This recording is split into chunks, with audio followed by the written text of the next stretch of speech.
एक बार एक किसान की घड़ी कहीं खो गई। वैसे तो घड़ी कीमती नहीं थी, पर किसान उससे भावनात्मक रूप से जुड़ा हुआ था और किसी भी तरह उसे पाना चाहता था। उसने खुद से घड़ी खोजने का बहुत प्रयास किया।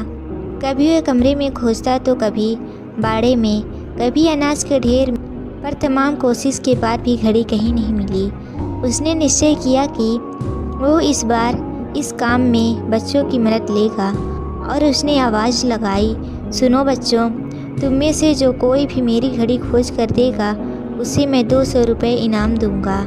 फिर क्या था, सभी बच्चे जोर शोर से इस काम में लग गए और वे हर जगह ढूंढने लगे, ऊपर नीचे बाहर आंगन में, हर जगह पर। घंटे बीत जाने पर भी घड़ी कहीं नहीं मिली। अब लगभग सभी बच्चे हार मान चुके थे और किसान को भी यही लग रहा था कि घड़ी नहीं मिलेगी।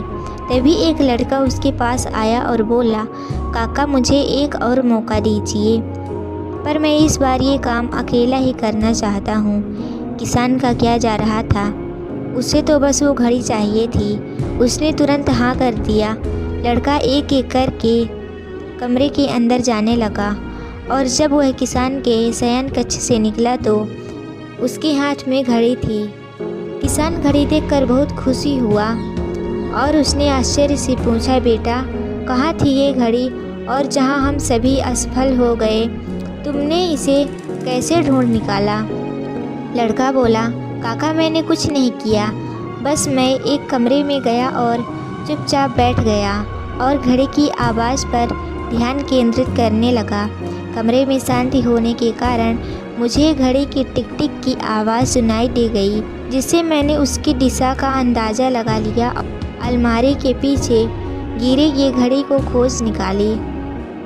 दोस्तों, जिस तरह कमरे की शांति घड़ी को ढूंढने में मददगार साबित हुई, उसी प्रकार मन की शांति हमें लाइफ की ज़रूरी चीज़ें समझने में मददगार होती हैं।